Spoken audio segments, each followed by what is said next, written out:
Welcome to Stillwater Chronicles. Tonight, we settle into a story about an old man who sat by the lake every night. There's a particular kind of silence that belongs only to water at night. Not the silence of empty rooms or empty roads, or the held breath silence before a storm. This is softer than all of those. It is the silence of something breathing slowly, of something vast and patient, resting in the dark. A lake at night makes that kind of silence, and if you sit close enough, long enough, you begin to breathe with it. That is where we find Jonathan. He came every night, had done for longer than he could properly account for. Every evening, when the light had mostly gone, and the small town behind him had drawn its curtains and turned its faces inward, he would walk the gravel path that wound down from the edge of the road and ended at the bench. The bench was wooden, old, and slightly tilted to the left. No one had fixed it. Perhaps no one else used it enough to notice. He would sit, he would place his hands on his knees, and he would look out at the lake. The water was still most nights. On calm evenings, it became a kind of mirror, dark and imperfect, holding the smeared reflections of clouds, of stars too faint to name, of the 3 or 4 lights from windows across the far bank that had no business being so beautiful, and were anyway. The reeds along the shore stood in their usual formations, patient and unmoving. Somewhere in the dark beyond them, occasionally, a bird would shift and settle again. The water would make the smallest sound in response. A soft knock, almost nothing, and then the silence would return. Jonathan would exhale, and for a while, that was enough. He was not a man who talked much about himself. The people in town knew him the way you know a landmark, by his presence in a particular place, at a particular time, in a way that had become so consistent, it had stopped being noticed.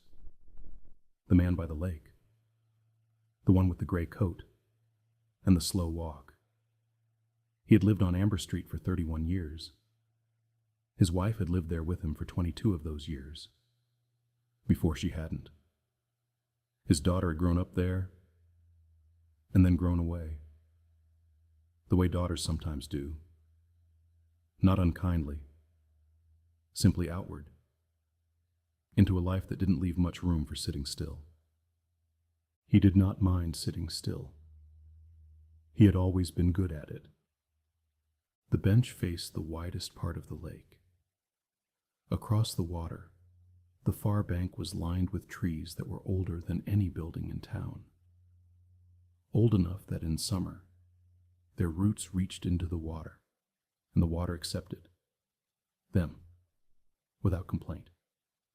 In autumn, their leaves came down in a slow, continuous release, and the lake received those too.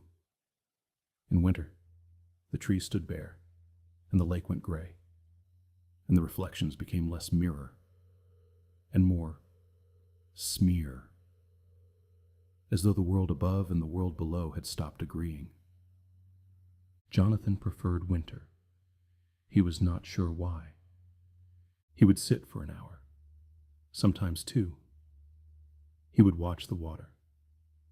He would watch the way the small lights from across the bank moved, trembling, never quite still, as though the lake beneath them was breathing.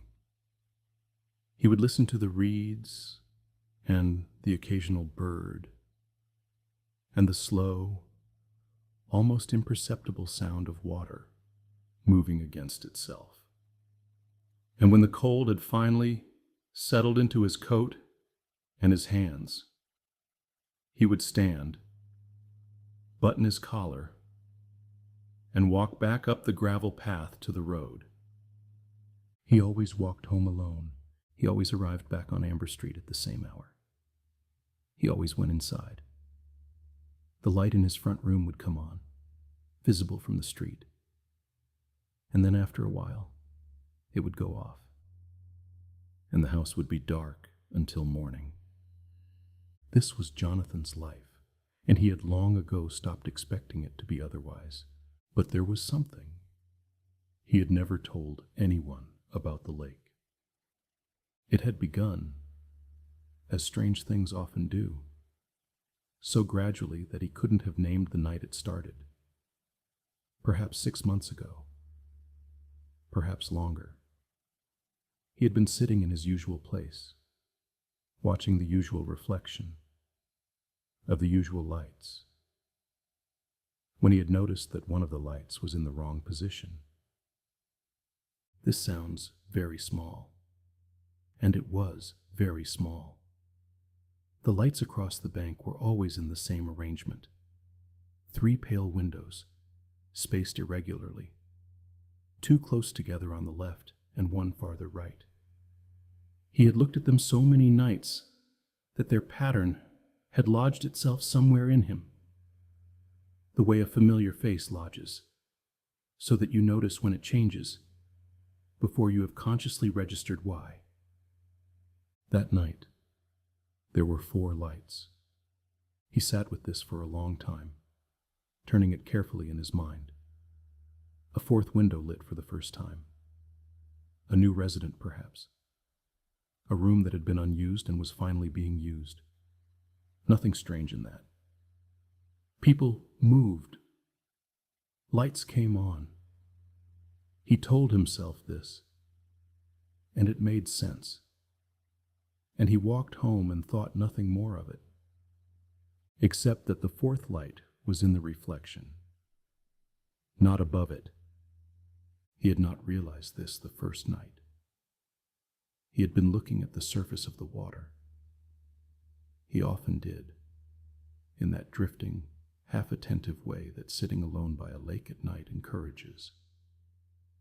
And it wasn't until he had looked up at the actual far bank that he'd noticed 3 windows, only 3, as they had always been. The 4th light was only in the lake. He went home and told himself he had miscounted. He told himself he had been looking at the reflection for so long that he had confused it for the thing itself. He told himself he was tired, and tired eyes play small tricks. And he went to bed and let it settle. The next night he counted carefully. 3 lights on the far bank, and there in the water, steady, still, entirely clear, 4. He was not a man who frightened easily. He had reached the age where most of the things that could happen had either happened or announced their intention clearly enough that their arrival, when it came, would hold no great surprise. Fear, for Jonathan, had become something like weather, noted, prepared for, endured. It did not undo him. But this was different from fear. This was something quieter and stranger. The feeling of being shown something that was not supposed to exist. Like finding a door in a wall you have walked past 1,000 times. Not threatening. Simply wrong. Or not wrong, exactly. Adjacent to wrong. Sitting very close to it. In the dark. He began to watch the 4th light, the way you watch something you're not sure is real, without looking directly at it. From the corner of his eye, letting his gaze rest on the 3 lights above, and the reflection of 3 below, and waiting to see if the 4th would come. It always came. It appeared at the same time each night, roughly half an hour after he sat down. It did not flicker or tremble the way the others did. It was simply there, and then it was simply gone. and the disappearance was as quiet as the arrival. No fade, no shift, just a light that had been and then was not. He tried to find a rational account of it. A fish beneath the surface, catching the reflection of something behind him and bending it. A lamp on his side of the bank that he hadn't noticed, hitting the water at the right angle. He turned around more than once and looked behind him at the bank. At the gravel path, the old information board with its faded map of the walking trails. The 2 litter bins. The dark shapes of the tree line that edged the path's beginning. No lamp. No light. No source. One night in late autumn, on an evening so still that the surface of the lake had become almost glassy, the kind of stillness that feels less like weather and more like intention, Jonathan sat down on the bench and settled in. The cold was significant that evening. His breath made small, brief shapes in the air and then dissolved. The reeds did not move. The 3 lights across the bank held their positions. The water lay flat and precise, like a sentence that had been written very carefully. He waited. The 4th light came. But this time, something else came with it. It took him a long moment to see it, to properly see it, in the way you come to see something that has been present all along, but that your mind has been offering reasons to ignore. Beside the 4th light in the water there was a shape, a pale shape, indistinct, at the edge of the light's reflection. He looked at it the way he had learned to look at the light, without direct attention from the side of his vision, not pressing. It was the shape of a person sitting down, not moving, not looking up, simply there in the dark reflection of the lake, in a posture he recognized the way you recognize your own name spoken in a voice you haven't heard in a long time. Hands on knees, he sat very still. The shape in the water did not look up. It did not move. It held its position. Hands on knees, weight settled, the stillness of someone who had been sitting for a long time and had no intention of leaving. And Jonathan looked at it for what felt like a very long time, though perhaps it was only a minute, perhaps 2. He became aware of something he had not felt in a long while, something that had no proper name, a kind of warmth, arriving unexpectedly on a cold night, settling somewhere in the center of his chest with the quiet certainty of something returned. He thought of Eleanor. He thought of the particular way she used to sit, hands on knees, shoulders slightly forward, whenever she was watching something she found beautiful.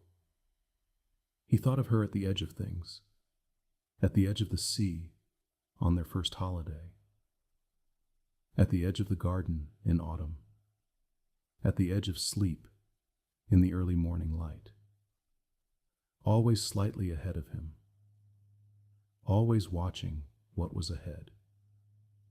He had never told anyone that he still spoke to her some evenings on the walk down to the bench. Not aloud, just internally. A small, quiet narration of the evening's details. The temperature, the color of the sky, the way the water looked tonight. He had told himself this was simply habit, a way of organizing thoughts. He had tried not to call it what it was. He looked at the shape in the water for a long time. Then he said, quietly, barely above the level of breath, "I see you." The lake was still. The shape did not move. The 4th light did not change. The reeds stood in their positions, and the 3 lights above held their place on the far bank, and the cold pressed gently into his collar and his hands. But And he would not have sworn to this, would not have held it up to any kind of examination. There was something slightly different about the stillness after he had spoken, as though the air had shifted in a way too small to measure, as though something, somewhere in the space between him and the lake and the dark of the far bank and the reflection below, had heard him. He sat for another hour. He did not look away from the shape. When it finally disappeared, as it always did, without announcement, simply ceasing to be, he found that he was not sad about it. He had expected to feel the old familiar ache that arrived each time something reminded him of her. But what arrived instead was something closer to steadiness, a quiet kind of knowing, the sense of having kept an appointment that had been waiting a long time. He stood. He buttoned his collar. He walked back up the gravel path in the dark. At the top, before the road, he stopped and turned and looked back at the lake one more time. The water was flat and black and entirely still. The 3 lights from across the bank moved on its surface, trembling, as they always did. Nothing else. He walked home. The front room light came on. After a while, it went off. The house was dark until morning. But that night, for the first time in a long time, Jonathan slept without waking. He did not dream, or if he did not remember the dream. He slept the way you sleep when you have been somewhere important, and found what you went there to find, even if you could not have named it beforehand. He went back the next evening, of course, and the evening after that. The 4th light still came. The shape was sometimes there and sometimes not, as though it had its own reasons, its own schedule. And Jonathan was simply learning to work around them. He was a patient man. He had always been good at sitting still. He stopped wondering what it meant. He stopped trying to account for it. Some things, he had come to understand, were not questions. They were simply presences, arriving in their own time, on their own terms, offering what they offered, and asking for nothing except your attention and your willingness to sit quietly in the dark. The bench was old and slightly tilted to the left. The lake was very still. The lights on the far bank trembled on the water, and Jonathan sat with his hands on his knees and watched and waited, and was, in a way that had no simpler word for itself, not entirely alone. Thank you for listening to Stillwater Chronicles, where even the quietest places can carry the ones we miss. If this stillness stayed with you, if the cold of the bench and the dark of the water settled somewhere deep, then let it remain a little while longer. Some lights, after all, were never meant to be explained. They were only ever meant to be seen. Rest now. The lake is still, and something, somewhere, is watching over you.